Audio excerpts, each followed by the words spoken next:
Are you totally different when it comes to sex and copulation? Have you judged yourself out of receiving pleasure? Have you judged yourself into receiving pleasure in certain ways and excluded other ways? Would you like to know more about what else is possible with bodies? Would you like to create confidence in the bedroom and beyond? How has your sex life or lack of it affected other areas of your life? Everyone has the potency to be a sexual superhero. Get ready to listen, sense, and play with the sexualness that is you. Now, here is the host of The Pleasure Zone, pleasure diva and body whisperer, Milica Jelenic.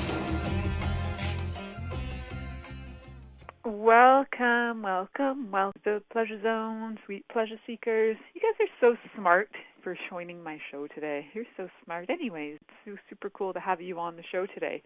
Today is actually a show about our kids, and we've been kids, right? Every single one of you listening has been a kid. So that, we know, is for real. Or have you? I don't know. Maybe I'm not right about that. And the fun thing is listening to kids talk about their bodies, and I love listening to little kids talk about things going on in their bodies and sometimes mistaking their body parts or calling their body parts by different names, which can be super cute too. So I really want to talk today about how do you talk to kids about their bodies? Why would we talk about that? I mean, it seems like something that parents, right? Don't all parents talk to their kids about their bodies? But guess what? They don't. And maybe you're a parent who never talked to your kid about their bodies. You might have done the little game when you were changing their diapers. It went, here's a little toe, and here's a little knee, and here's a little whatever leg, and these are your eyes, and these are... But for the life of us, we have no idea what's going on under that skin. There's some organ systems happening, and we don't even know what's going on. We don't even things, because pretty much we just know whatever's going on the outside. And very cute, like you have little toes, and you have little this, and you have little that. Okay, cool. Well, you got a lot more to you than that too, and it is good to know body parts, and let's know our body parts in ways that both the people around us can identify and the people that if we go to a medical system, they can identify with. And I say this, we work with people all the time with their bodies, and over the years, so I've been working with bodies for over 20 years, especially over the last 11, as I've been doing something, I've added to my roster of things that I offer. It's really funny because I have people who will say to me, I had a woman who was in her 70s once, years ago, call me and say, I have a rash on my thigh. And I'm like, wow. So I have really cool, you can go in, check bodies, and see what's going on in the bodies to see where inflammation is, what's going on. It can be the root cause of something happening. And I'm looking at her thighs on all my codes of all my information. And I'm looking at them, and I'm like, okay, I see nothing. There's nothing on your thighs. So I call her, I'm like, I have no idea because nothing on your thighs. But your crotch has a major infection. So can I work on your genitals? Can I work on your vulva? Because you have a major infection internally and you have like a fungal infection on your labia. And when I said that to her, you could just feel her cringe and be mortified. And she was like, yes, I told you it was my size. And I was like, wow, that is so not your size. You did not birth children. She had 3 kids, guys. You did not birth children through your size. You birthed them through your birth canal, or they did a cesarean and they pulled it out that way. But I promise you didn't birth a child through your size. So why is it important to talk to our kids about the body parts? It's because if we don't start somewhere for them to have a comfort level of talking about their bodies, we're going to send them off to school and they're going to go, I'm in pain. And the teacher goes, where? And all I've ever heard about is their pee-pee. But really, that's not what's hurting. But maybe they have a headache and they're like, my hurts. But the only word they know is their pee-pee. So then they start announcing things that may be accurate or true. You know what I'm saying? There's some really confusing things that go on when people don't actually know how to talk about their bodies. The coolest part is that over the last few centuries, we've gotten names for internals of our bodies, for organs, for organ systems, for everything down to the bacteria. We've gotten names for things which are super helpful for us to be able to identify what is what and what's going on. And it can be really complex or it can be really simple. it's not like a year-old needs to know all of the organs in the endocrine system. That's not really required. But some 2-year-olds like to know that stuff. So my daughter, who grew up in an environment where we talked about bodies all the time with people who were coming in, clients who were coming into the office, and she was aware of it and found it, she started to become very curious about bodies. And at the age of 2 or 3, she would grab the anatomy atlas, she would bring it out to us, she'd open the book, and she'd be asking us questions about what's this, what does it do, how does it go with this part, how does this work together. She was curious, and she wanted to know. She wanted to know not the little stories about her body. She wanted to know the full-on information of how does this work. And we would give it to her in a language that she could understand, that she was willing to receive. And to this day, if you ask her, about body, she could tell you more than an itchy pee-pee. She could tell you more than that because she knows her body. She knows relatively her body systems, and she relatively knows where things are in her body. So she could point to her chest and distinguish between, is that your heart or is that your lungs? So, and to be able to point even to the relative area of where something's occurring is great too, because sometimes kids just stand there, don't even actually know how to point to or identify an area where maybe the pain is originating from or where they're feeling it the most intense. So to have a child be able to communication with you for that is fantastic. So the reason I'm talking about the as well is because not all children are verbal. And we also want to be able to communicate with children who are nonverbal about their bodies, right? So I have a niece who, she's nonverbal autistic. And she does have a way to communicate body about what she desires. And she will make noises and she will point. And her parents over the years, 18 now, her parents over the years understand her language. So she doesn't require a language of, this is my intestines are feeling inflamed. She doesn't require that language because she can just identify by pointing, and her parents, through their nonverbal communication, can pick up the cues and understand that. Now, she's 18 and nonverbal. So, let's look at kids who are the nonverbal age, around prior age, maybe 1. And I do know a lot of kids who get verbal around the age of 1 and even later than that, right? So we're just going with the kids who are nonverbal age, whatever age that happens to be, not to judge it and say, well, my kid wasn't verbal till 3. Cool, your kid was, and I'm not judging that. That's just where your kid was at, and maybe your kid's aware of things on a different level. So we're looking at the whole gamut here. We're looking at the kids who communicate verbally and the kids who can communicate nonverbally. And we need to be able to connect all of them, right? So if your child is nonverbal, show them with hands to their body what parts are. And you can name them for them while you touch. You can take their hand and touch their cheek and say cheek. You can take their hand and touch their teeth and say teeth. And then when you do ask them questions, that information's in there. Whether you think they're smart enough or wise enough, that information's in there. They can identify. Plus, they know how they can touch their body, and they can identify things for you about what's going on, right? When we give children permission to touch their own bodies, they can explore. But for a long time and for many centuries, we've actually denied children that they have any awareness and that they have any rights to their own body. We've owned them, essentially, the way that for centuries women were owned. For many centuries, children have been owned, and now's a really great time to let kids own their own bodies, identify things in their own bodies so that they can feel more empowered, be able to communicate with us and tell us exactly what's going on for them, right? So when having a 2-year-old who, for me, was really fun to watch her be really explorative about bodies. And when she was a baby, if I wasn't holding her or my mom wasn't holding her, she loved to cuddle up to a skeleton we have. So my mom and I have a teaching skeleton. It's a plastic skeleton because who can afford a real skeleton? They're really expensive, by the way.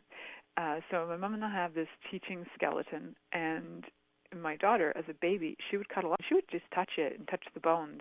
And as she would touch bones, my mom would name the bones for her. My mom is fantastic memory for things that are anatomy, and even though I've learned it, I don't have everything memorized down to the bone.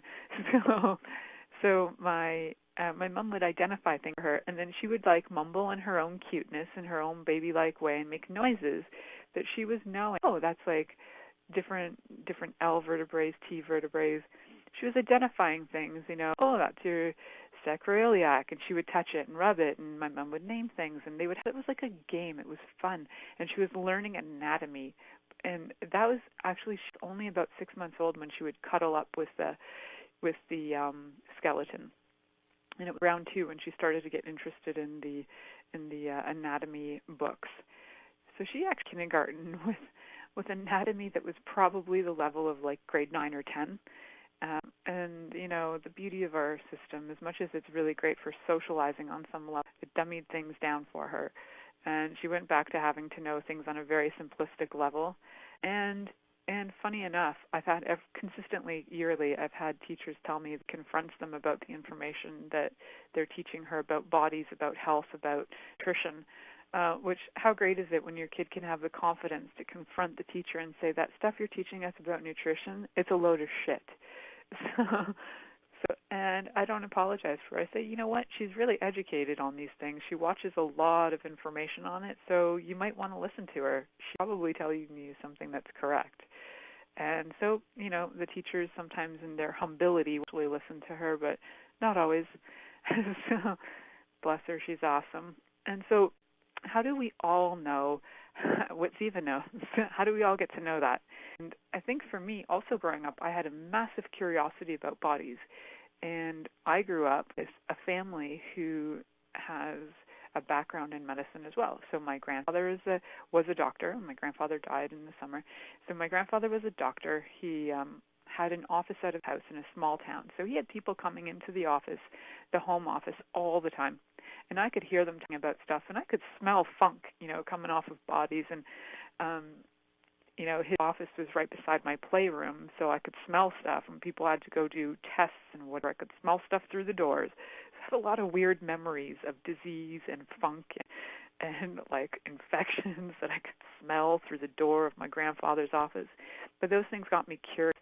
So they would leave, and we would all be sitting at the dinner table. And dinner at my house still to this day can get fun in a way that nobody else has conversations, I'm sure, unless you're part of a medical family.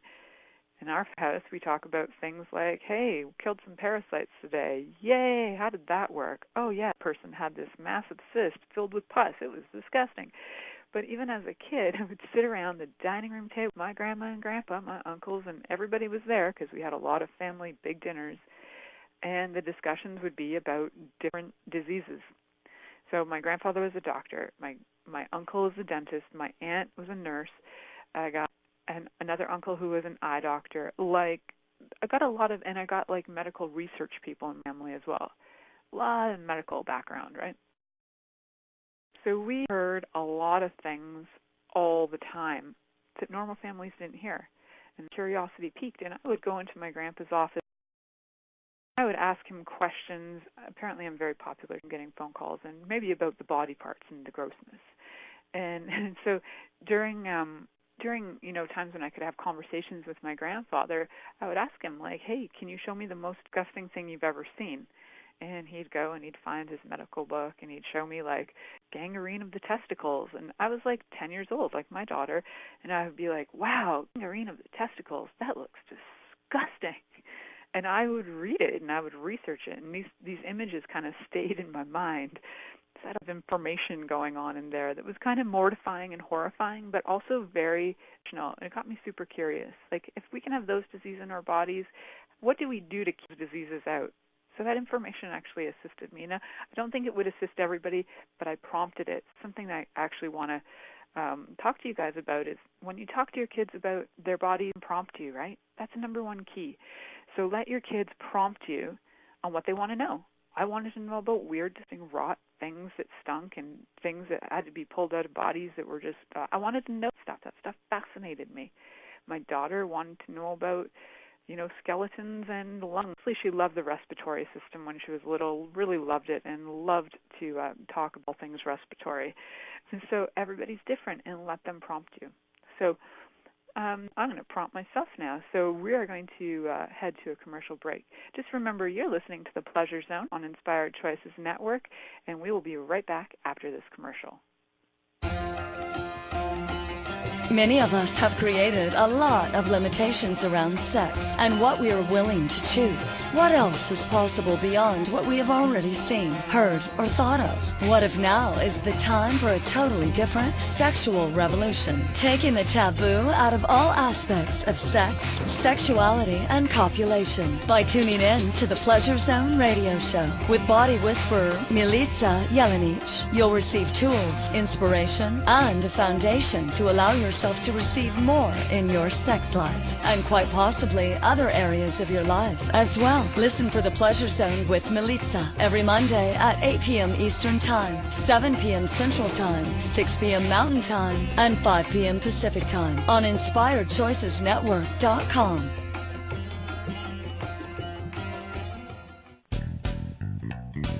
Are you a subject matter expert? Are you here to share your expertise with an audience waiting to hear from you in only the way you can deliver? Are you ready to have your voice amplified across the airwaves? Inspired Choices Network has a global radio platform streaming to millions of people across the world. Professionally produced and supported by an accomplished team every step of the way, you can broadcast from anywhere in the world, knowing your voice matters, and we ensure it is delivered with ease and efficiency. Eager to hear your message, the world awaits. Contact us today to become an Inspired Choices Network radio host.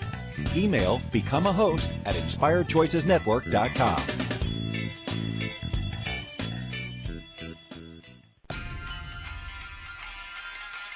This is The Pleasure Zone with body whisperer Milica Jelenic. To participate in the program today, please call in the U.S. Call 815-880-8255. That's TALK. Or Canada, 613-800-8736. Or you can Skype us at Inspired Choices Network. You can also make the choice to ask or comment by email at milicajelenic.com. Now back to the program. Hello, everybody. Welcome back to The Pleasure Zone. I'm your host, Milica Jelenic. Tonight we're talking about talking to your kids about talking about their bodies. So, yeah, some kids actually like to talk about their bodies, and they will ask about that. Some kids don't, but, look at that. Kind of got to look at, so my daughter grew up in a household where it's fine to ask questions about your body. In fact, we talk about bodies all the time. So if you're a kid who is afraid to talk about their body, afraid to talk about their health, afraid to discuss their body with you, were you creating the environment that would have that show up? And were you raised in an environment where, you just didn't talk about bodies? You knew basics. You had some eyes, you had some ears, you might have a throat and a mouth and some teeth. You might have some hands and feet and a belly button, because these are all things you can see, and you definitely don't talk about the genitals or any internal organs, because, gosh, those are creepy.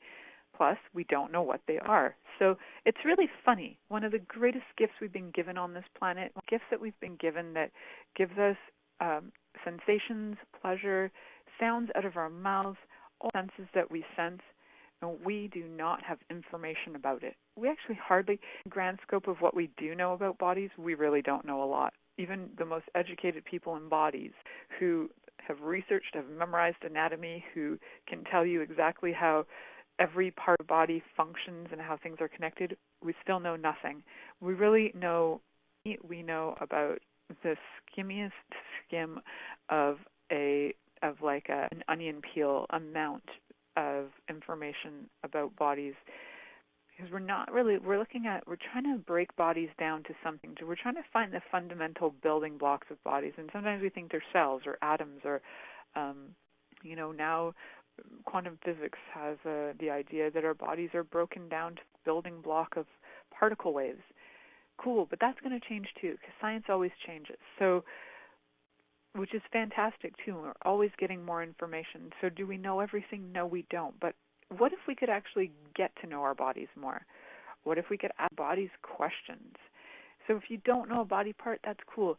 It's just really helpful to know parts so that when you do approach professionals about your body, you're giving them information that's valid, that they can work with. I love the people who, like the woman I mentioned at the beginning of the show, referred to her as her thighs, and that wasn't. She was a great woman to work with. I don't know if she's still today or not. Haven't heard from her in years. But I was thinking about her today, especially talking about this show. And at one point, too, she didn't actually know the name of calves. So maybe you guys don't either, and I don't want to assume that you do. So, on your legs, you have a front of below your knee called the shin and the back of the leg called the calf. Now, this woman was raised, she was raised on a farm, and she raised cows and she raised calves. Never in her life did she know, and she was almost 80 years old at the time, never in her life did she know that of her leg was called a calf. She did not know this. So she referred to it as the chubby part that touches the bed when you lie down on your back. So you can get how when you're communicating with a professional who works with bodies, that information might be confusing, long-winded, and we might be like, what? Especially since the past she had referred to her genitals as her thigh, you start to question, is that actually the body we're talking about? So, if you do get to educate your kids on some basics, fantastic. Now, if you really aren't comfortable with it, but you'd like to get your kids educated on it, the great thing is there is education in the school systems that gives them some basics. They can learn anatomy, and there's a lot of anatomy available online. You can get anatomy textbooks. You can get amazing anatomy coloring books. They're actually anatomy coloring books for university-level coloring. But if you've got like a 10-year-old who loves to color and they, do some beautiful coloring work, you can learn an awful lot of information through the anatomy coloring books and have a great fun coloring at the same time. So I highly recommend that if you have kids that are like, 8 or older and they're interested in anatomy, to get them one of the professional anatomy books. And I know I've seen those at Costco for like under $20, and they're chock full of information in a way that's fun to read. They've even written it a bit like a cartoon in a way. So a really fun take on anatomy. And, for kids, even keeping the basics, internal, external organs, and different basic organ systems, like what's in your respiratory system. Now, if I ask you guys that as a whole, from the list perspective, how many of you guys actually know what parts are in your respiratory system? How many parts of your respiratory system are shared with your digestive system?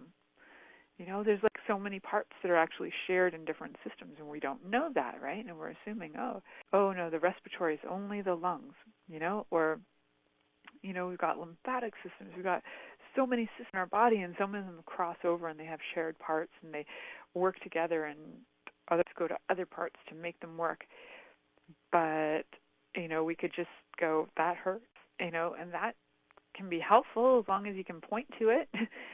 Can be helpful. And then if you have more information and you understand things like, when there's something going on in your nervous system, there's a different reaction than when there's something going on in your muscle, or if there's something going on in a blocked vein, or you start to get sensations in your body. And part of this is all becoming friends with your body. Know what your sensations are.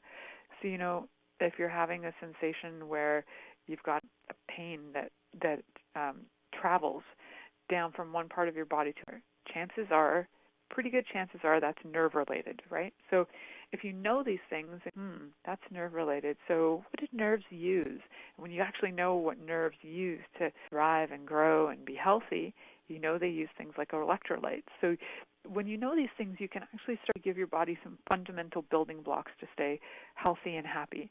And they're not always the solution to getting rid of all of the, say, inflammation or pain, but they can certainly assist you in getting things to a happier, more fun place for you, right? So that's just really great information to have.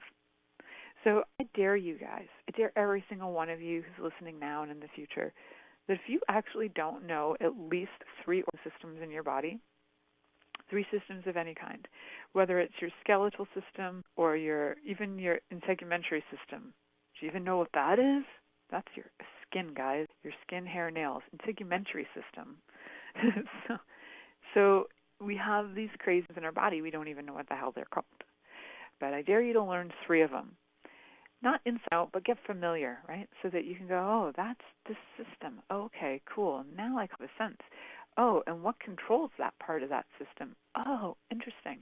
And different perspective on that. Then it just becomes interesting. It's your body, guys. If you're not interested in it, it's kind of like you're not interested in a plant that you've got in your house and you're not feeding it food and you're not feeding it water and you're not feeding it attention. It will wither and die. We know this.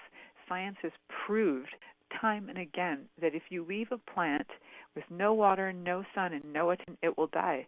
If you leave a plant with no water, no sun, and some attention, it might actually start to grow, strangely enough. And if you give it the other things, it will thrive, right? So it's funny, but just even a little attention, that's a little energy. That energy goes to the other thing, and it starts to feed the energetic bodies of that living organism. So if you give your body attention by becoming aware of it, by knowing about it, by learning some stuff about it, it might actually be really happy with you. Thank you so much for caring enough to learn about me. Guess what? We're friends now. You learned about me. Thank you so much for me. If you were having a relationship with any other friend, would you want to know, hey, what do you do? What's your life like? What did you do when you were younger? What did you do? What are your prospects for when you're, in the next 5 years? What would you like to create? We have these conversations about who they are, right? About how they function, what they do, about what they've contributed. We don't have these conversations with our body about how it contributes, different parts, how they contribute. We don't become friends with our body in the way that we could. And I really encourage you guys who are listening is to start to have your kids become friends with their bodies that they know. They know some basic body parts. Awesome. You can study these. If you have kids, you can pick 3 organ systems and learn them with your kids. Pick 3 systems. It doesn't have to be organ systems. It could be saying before the skeletal system. So learn 3 systems with your kids. And, spend the next week or 2 doing that, discovering bodies. You can have fun with this. You can even make a test of it or a play of it or a game of it if you like, Put some information on cards and throw them up and go, hey, what is this? You can make your own game of it if you like. I used to be in the gaming industry, not gaming as in like toys and games. I used to be in the industry where I sold toys and games through a toy company. And I'm not interested in creating board games, so you guys can make your own and have fun with it. So start to get to know what's going on. And it's definitely different than playing the operation game with the funny bone and the this and the that. I mean, I guess that was some strange start to it, but not so much. So as you become more educated in this, you can educate your kids in it. And it's not that you have to be the expert, but you will be able to then, feel a little bit more confident having conversations about anything, about your kids, with your kids, about their bodies. If your kids come to you and they're like, I don't feel, instead of going into like a crazy zone of, oh my God, my kid's sick, I have to run to the hospital, you can actually stop and go, okay, show me what part of your body doesn't feel well. And they show you and you can go, okay, cool, so that's this. I wonder if we can change that. Wonder what we can choose to change that, right? Start to ask some questions. You might get awarenesses. You might get stuff like, oh, okay, so your throat's a little crumb. Okay, what if we can, would your body like to gargle salty water? Would your body like to try this? To try that? You'll start to get awareness. So I think it's going to be a fun adventure for guys to go out into the world and discover fun ways to actually play with your kids, to have awareness for you about your body so you can walk around with confidence about knowing your body parts, about their body parts, about them knowing their body parts. And guess what? That's something you guys have in common. Whether you share the same exterior or interior genitals or not, there's so many other parts of your body you do share. And, I think for especially parents who are single, it's one way that, if it's like a single mom who's, got kids or something, like one way that you can actually feel your kids, rather than feeling like, oh, single mom with 2 boys, oh, I feel like so weird, like it's boys against girl or whatever. No. We're all bodies. We have so many other things in common other than the genitals, but if you guys got to know that, you wouldn't create separation. I'm aware of that. The more we actually know about bodies, the more that we actually get how much we have in common, the less we create separation. So I challenge you to go learn more about bodies you can go check out websites right now, actually, because we're going to head off to a commercial break. I just want to remind you, you're listening to The Pleasure Zone here on Inspired Choices Network, and we'll be right back after this commercial break. Many of us have created a lot of limitations around sex and what we are willing to choose. What else is possible beyond what we have already seen, heard, or thought of? What if now is the time for a totally different sexual revolution, taking the taboo out of all aspects of sex, sexuality, and copulation by tuning in to the Pleasure Zone radio show with body whisperer Milica Jelenic. You'll receive tools, inspiration, and a foundation to allow yourself to receive more in your sex life and quite possibly other areas of your life as well. Listen for the Pleasure Zone with Milica every Monday at 8 p.m. Eastern Time, 7 p.m. Central Time, 6 p.m. Mountain Time, and 5 p.m. Pacific Time on InspiredChoicesNetwork.com. What would you say if I told you that you could change your life in only 1 hour and all while lying down relaxing? Thousands of people all over the world have. What am I talking about? It's called Access Consciousness, the bars. The bars is an energetic body process that contains 32 different points on your head that when run assist you in releasing decisions about any area of your life that you have made solid and as a result cannot change. The bars is the first class in Access Consciousness, a dynamic set of tools and information designed to transform any area of your life. When you have a bars session, the worst that can happen is you feel like you had a fantastic massage. The best thing that can happen is your whole life could change. Go to accessconsciousness.com today to find a facilitator to schedule a private session or to find a bars class in your area. Are you willing to give yourself an hour to change your life?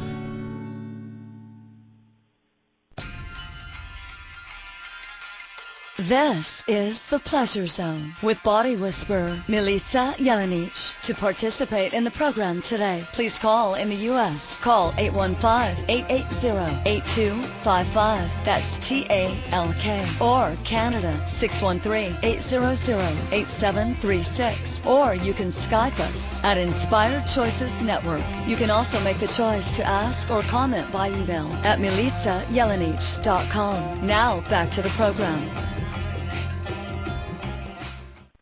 Hello, everyone. Welcome to Pleasure Zone. I'm your host, Milica Jelenic, and tonight we've been talking about how to talk to your kids about their bodies.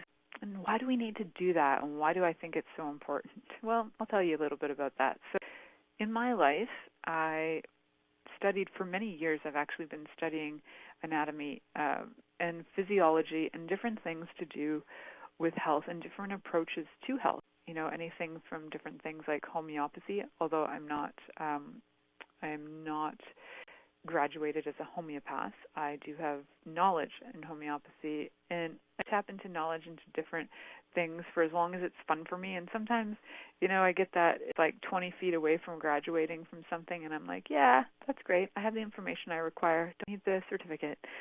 So I've done that a few times.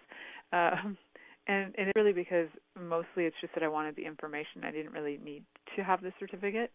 So for many years, and still, every time I find something that fascinates me, that's a new or interesting approach to bodies, I will choose that. I will choose into that, and I will delve into it in more information. So in the last 12 years, I actually have studied in a way that was kind of like an apprenticeship for several years, different work. Like some of the works that I've studied are the mitzvah technique, which is actually a sort of a somatic body work. It's the best way I can describe it. And it's very similar to things like Feldenkrais, Alexander technique, very that kind of work. So it's a lot of movement to release stress from your skeletal system out.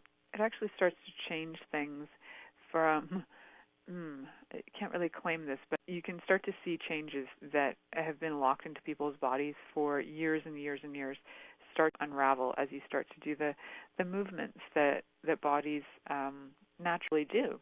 And so getting back to the most natural ways of movement is part of what I like to work with. Creating more ease in bodies and more pleasure in bodies is truly the umbrella that I work on.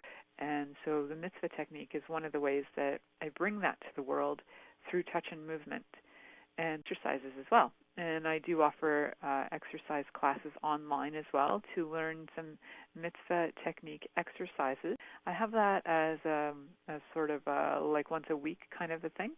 So if you are interested in something like that, just private message me through my website, milicajelenic.com, MilicaJelenic.com. You can definitely private message me there, and I can send you information about the next dates for having online mitzvah exercise classes. I do them in person as well. I get that we're talking worldwide here, so that might be a little easier to connect with me online. And I also have, for many years, studied the energetic studies as well. So in that, I've studied things like Reiki. I've done some things like therapy a little bit. I've done access bars and a lot of the courses through Access Consciousness, along with, I honestly can't even remember how many classes I've taken in my life. I just named the ones that I asked certifications in. So it can be an awful lot of fun, playing the energies of bodies as well as the physicalness of bodies.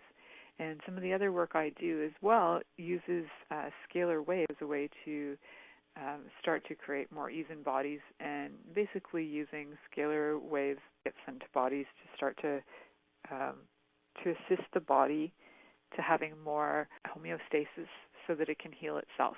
So wonderfully fun things that I offer. So my interest in bodies is far and wide, and my interest in creating more ease and pleasure in bodies is probably my main and has been my main target, although I hadn't really identified it as that until a couple of years ago. But truly my main target is to have, like, I would love everyone in the world to have bodies that just walked around with total pleasure all the time. That would be so freaking fun to me. And so, yeah, that is what I offer in my daily, in my private practice, as well as with classes. So lots of things that I am offering that are body related.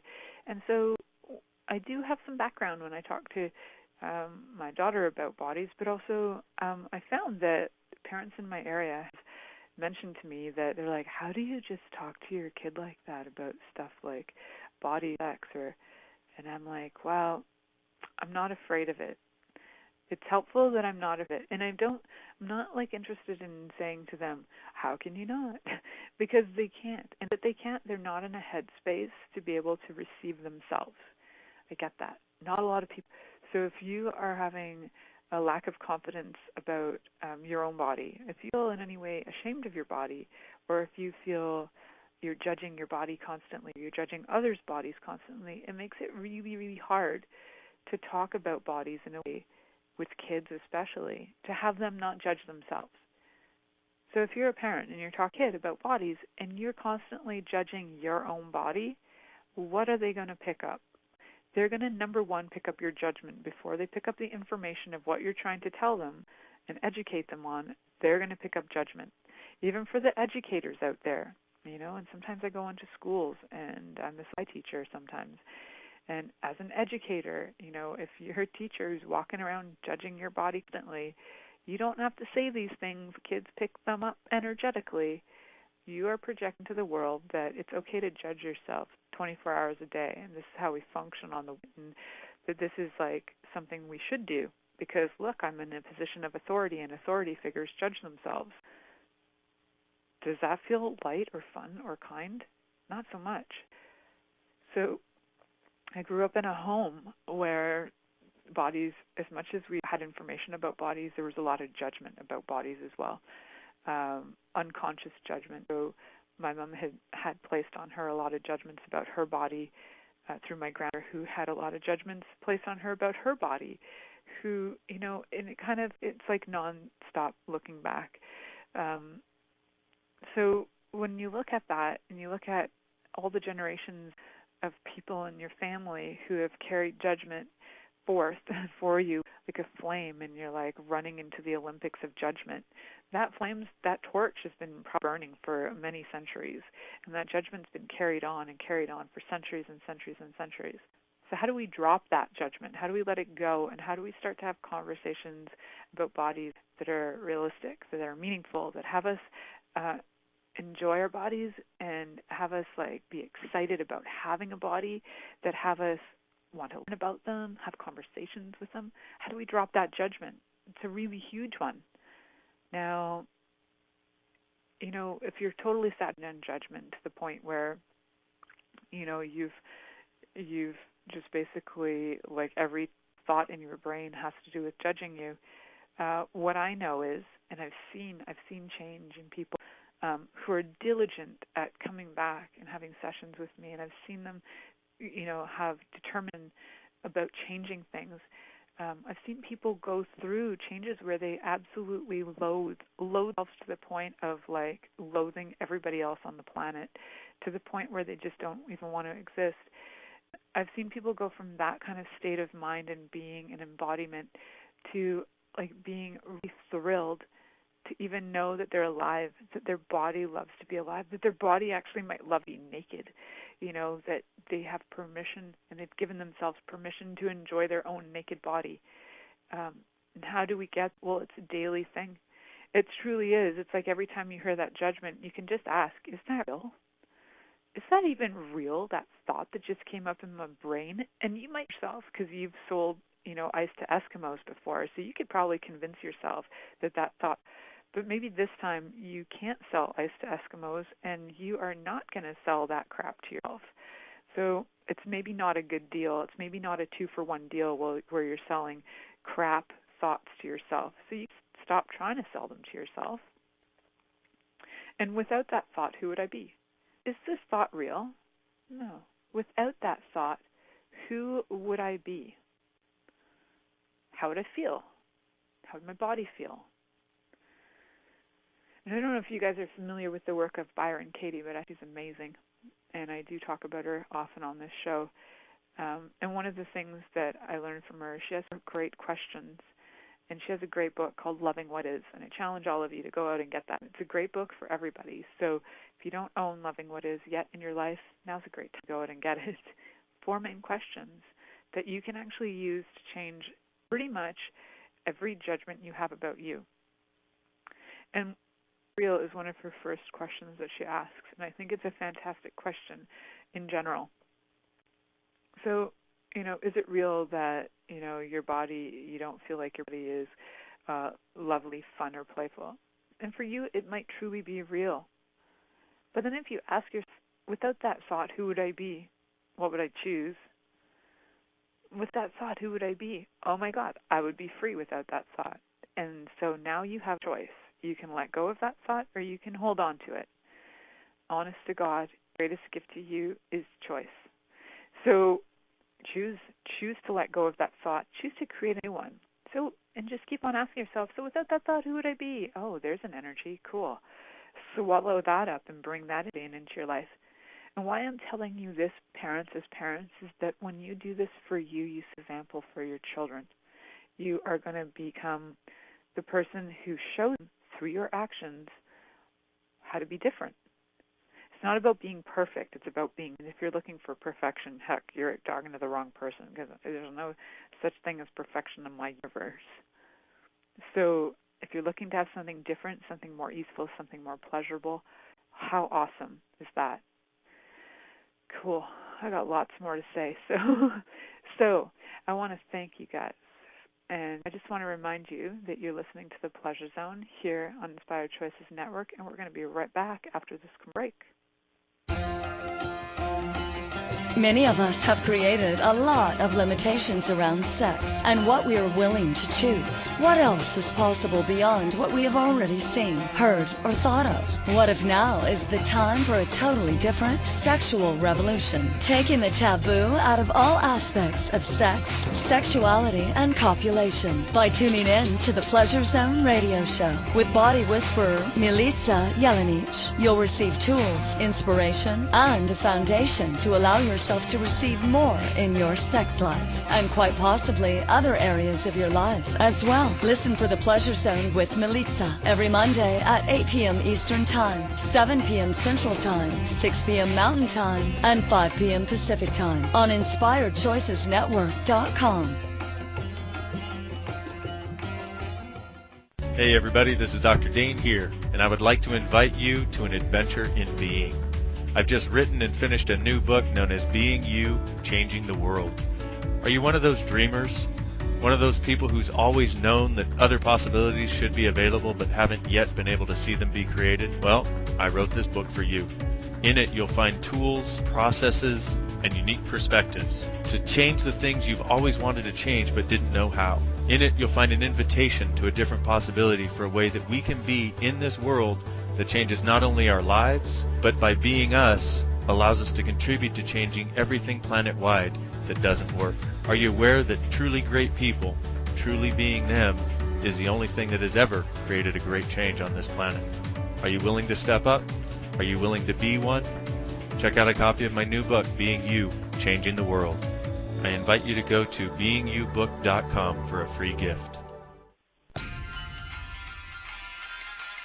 This is The Pleasure Zone with body whisperer Milica Jelenic. To participate in the program today, please call in the U.S. Call 815-880-8255. That's TALK. Or Canada, 613-800-8736. Or you can Skype us at Inspired Choices Network. You can also make the choice to ask or comment by email at milicajelenic.com. Now back to the program. Hello, everyone. Welcome to the Pleasure Zone. You are just so cool for joining me, is what I have to say, sweet pleasure seekers. So we've got a few minutes left of this show. I actually want to do a little recap with you guys because I think that you can never hear this information too often, right? So number one thing that you can do when you're talking to your kids about their bodies, number one thing is let them approach you. Let them start the conversation with you. When they're ready to start the conversation, they will. Until the point where they're actually verbal, you can, by all means, have their hand, get their hand to touch their body. What we tend to do as adults is, we got the baby on the change table and we're touching its toes and we're going, oh, that's your toes. But I would encourage you to encourage your child to touch their own body so they can get a sense, they'll connect. Like, oh, that's my leg, oh, and I'm touching it. Oh, I'm connecting to it. It's just, to me, it's a philosophy of touch your body, know your body. Still to this day, sometimes I'll grab my daughter's hand and I'll make her touch her own face or whatever. Here, touch your face. But you can actually do it in a fun and playful way too. It can be like a game. And so from the very minute that they come out, they have a body. You can start letting them know that they have a body. You have a body. Guess what? You chose a body in this lifetime. You are not your body, but you chose to be. Welcome to embodiment, my friend. And as soon as they start even to get and acknowledge that hey, wait a second. Oh, I'm not my body, but I have a body. Fantastic. I have a body. So I can look after it the way I could look after anything else, the way you look after me. Oh, cool. And as they get older, cognizance about that. And when they're younger, it's an energetic knowing. They already do it.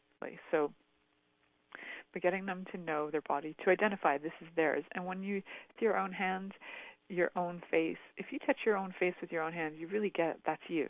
If I touch you with your face, it can be almost almost too much. I don't know what the other word for it is. It's like invasive, I think is what I want to mean. Is like you can, even though you may be being a parent, you think you're being loving, you can be invading that kid's space. So definitely even ask the permission before you go and have the child touch its own face. And if they are, noticing your kid is like touching its own hands, look at your hands, look at your arms, look at your, cool. You talk to them like they're babies. They're infinite beings. For all you know, they're 5 trillion years older than you are.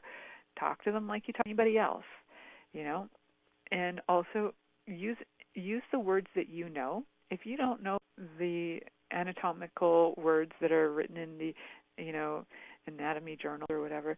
Don't use those. Use the words you know, but I also encourage you to go out and educate yourself in the next 2 weeks on 3 different systems of the body. Share that with your kids.